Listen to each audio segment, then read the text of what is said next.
दोस्तों, वीडियो में आगे बढ़ने से पहले मेरी आपसे एक छोटी सी रिक्वेस्ट है, निवेदन है, अपील है कि अगर अभी तक आपने चैनल सब्सक्राइब नहीं किया है तो सब्सक्राइब करके हमारे मनोबल में वृद्धि करें और साथ ही बेल आइकन भी प्रेस करके ऑल पे सेट करें ताकि आपको आगे आने वाले नोटिफिकेशंस भी तुरंत मिलती रहें।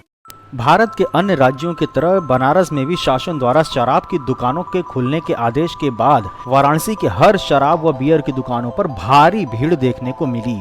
कई दुकानों पर तो सोशल डिस्टेंसिंग को ताक पर रखकर इस कदर टूट पड़े मानो शराब नहीं मुफ्त में राशन बंट रहा हो।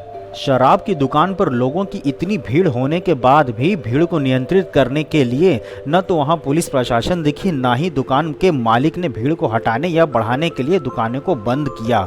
लोगों ने ये भी नहीं ध्यान रखा कि किस एरिया में हॉट स्पॉट है या यहाँ के लोग कितने संक्रमित हो सकते हैं और वो खुद भी संक्रमण के शिकार हो सकते हैं। वैसे आपने ऐसी स्थिति तो देश के हर राज्यों से, अमूमन हर शहरों से भी देखी होगी।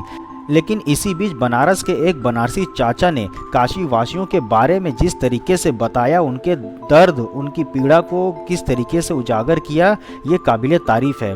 उन्होंने मदिरा प्रेमी यानी कि दारूबाजों के बारे में बहुत ही अच्छे से बनारसी स्टाइल में बहुत कुछ कहा। आइए देखते हैं। बनारस के दारूबाजन के प्रणाम करत है, बनारस के दारूबाजन का गोड़ लागत है, बनारस के दारूबाजन का चरण छुअत है।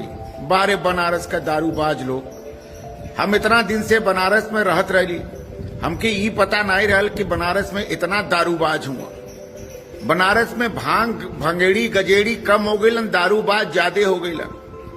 आज दारू का दुकान का खुलल कि सवेरे 5 बजे से दारू के दुकान पर लगला लाइन लगावे।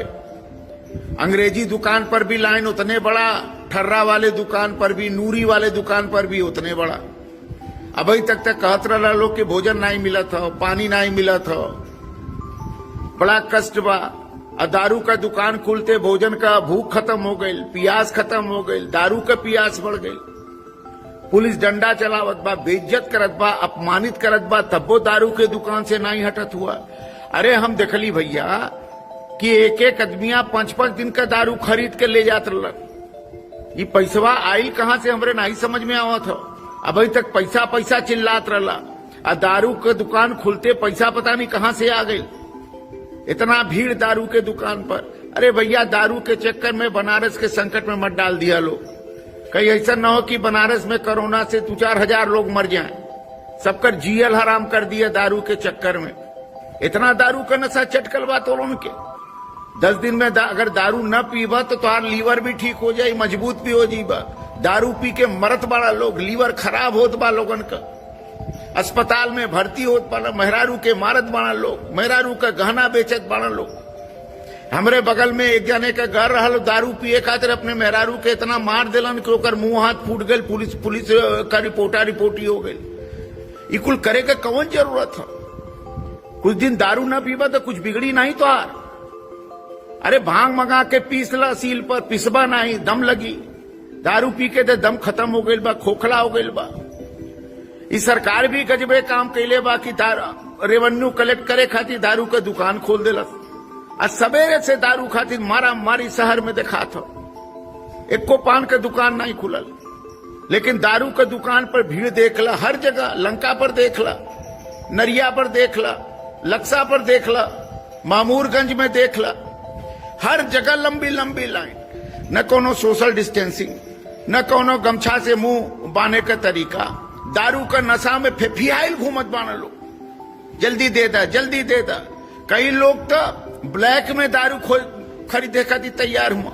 का बड़का का छोटका सब बराबर। इतना समता का भाव तो पहले देखो तो भारत एक हो जात। इतना समता का भाव दारू के खरीदे खातिर दिखात बा कि नौ में कोई गोर दिखात बा, नौ में कोई करिया दिखात बा, नौ में छोट दिखात बा, न बड़ दिखात बा, सब लाइन में लगल बा। 2-2 गज का दूरी भी नहीं बा, गमछा भी नहीं बा, न 2-2 गज के दूरी गमछा जरूरी का नारे हेरा गेल बा दारू के चक्कर में। का तुरों के ये बुझात हो कि दारू पीले तो कोरोना ना लगी, कोरोना का रोग नहीं। अरे दारू से कोरोना से कोनो मतलब नहीं बा भैया। दारू पी के नशा में घरे गिर जीबा, ये बात सही है, लेकिन कोरोना के तब लगी तो मरी जीबा, ये पक्की बात है। काहे बनारस के मुंह आवे के चक्कर में तू लोग पड़ल हुआ दारू के चक्कर में। आई सरकार भी गजब काम कैले बा। रेवेन्यू कलेक्ट करावे के चक्कर में दारू के दुकान खोल दिलस। दारू का दुकान कौन जरूरी बा खोलल भैया? अरे कंट्रोल का दुकान खोला जहां अन्न मिले, दूध का दुकान खोला जहां दूध मिले, मलाई का दुकान खोला जहां मलाई मिले, लोग खाएं, थोड़ा स्वस्थ रहें, थोड़ा दिमागी रूप से दुरुस्त रहें। हम देखली कि बड़ा बड़ा लोग मुंह ढकाइल बा, कई लोगों का चिन्हात नहीं हुआ, लेकिन दारू के दुकान पर स्कूटी लेके खड़ा हुआ लाइन में। वो पढ़ल लिखल लोग हुआ, बनारस के संभ्रांत लोग हुआ, बड़ा आदर्श बतियावलन, बड़ा धर्म कर्म बतियावलन, बड़ा लोगन के शिक्षा देलन, लेकिन दारू का दुकान खुलले पोले खुल गए उनकर के कितना बड़ा दारूबाज हुआ। ये देख ला लोग समाज की स्थिति। तो बनारस में समाज का स्थिति बहुत बढ़िया समझ कोरोना समझौलस। दारूबाज के हो, जाहिल के हो, पढ़ल लिखल गंवार के हो, अनुशासन में के रहे चाहला, के आदर्श बतियावाला, जीवन में पाखंड कराला, के कितना कोई के मदद करत बा, फेसबुक पर फोटो डालत वाला मदद कुछ नहीं करत वाला, फोटो खिंचवावे खातिर फेसबुक पर एक के अनजवा का झोरी जो न कई घरन में ले जा लेका के फोटो खिंचवावे का होड़ मचल बा बनारस में। बनारस में कोई भूखा अभी तक नहीं मरल। सब धार्मिक संस्थाएं जो वास्तव में ईमानदारी से काम करे वाला ये संस्थाएं वो सब खियावत बा, संगठन खियावत, कई संगठन खियावत बना सब, वो कब्बो फोटो नहीं डालत हुआ। लेकिन दारू के दुकान पर दारू जुटावे खातिर लोग फोटो तक खींचत बना, सेल्फी दारू लेके सेल्फी। गजब बा भैया, ई कौन प्रतिष्ठा बा हमरे नहीं समझ में आवत हो। हमके तो आज बहुत डर लग गए, दारू के दुकान पर भीड़ देख के हम डरा गेली कि आज नहीं कल बनारस में कोरोना का इतना भयंकर मारा मारी हुए के बाद कि सबके संकट में आ जाए। दू जाने चट नूरी का बोतल लेके खाली सड़क पर फोटो खिंचावत रहा कि बड़ा भारी जग जीत लेला। दारू से कहीं जग जीताला कि दारू से जग हराला, ये समझ में नहीं आवत हो। हम तो सोचते रहे कि बनारस में भंगेड़ी बहुत हुआ, गजेड़ी बहुत हुआ, लेकिन बंगेड़ी या गजेड़ी की तुलना में बनारस में दारूबाज इतना बढ़ गए हुआ कि बनारस के संस्कृति लगत गड़बड़ा जाई। यही से अस्पतालवा चलत बा, लीवर खराब बा, सांस लेवे का दिक्कत बा, सब दारू से होत बा।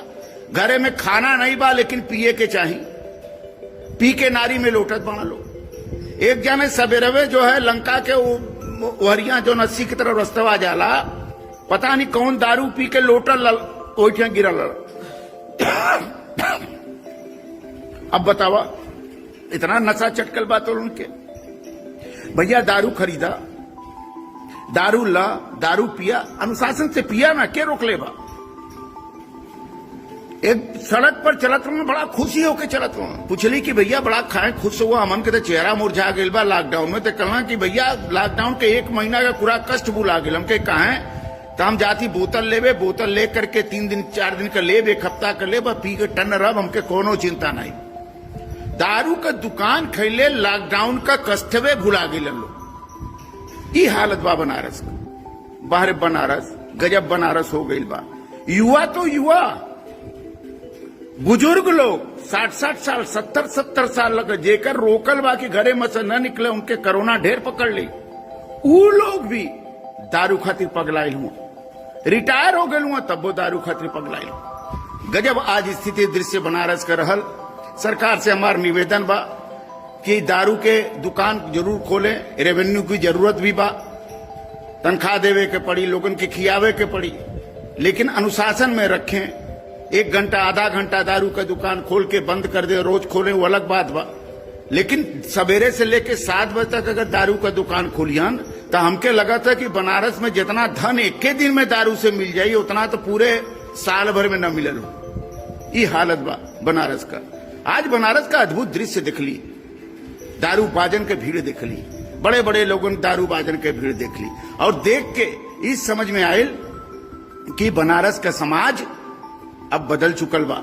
अब बनारस का बनारसी वो बनारसी नहीं रह गई। जन मुसुक बल्ला बांध करके चले, सांस से चले, मुंह छांट के चले, वैसन बनारसी अब नहीं हुआ। ऐसे संकट बहुत बड़ा बा बनारस में। हे दारूबाज लोग, अनुशासन में रहा, बनारस के बचावा, दारू पिए में बनारस के सत्यानाश मत कर दा। तो आर हमसे निवेदन है, हाथ जोड़ के हम निवेदन बार बार करत हई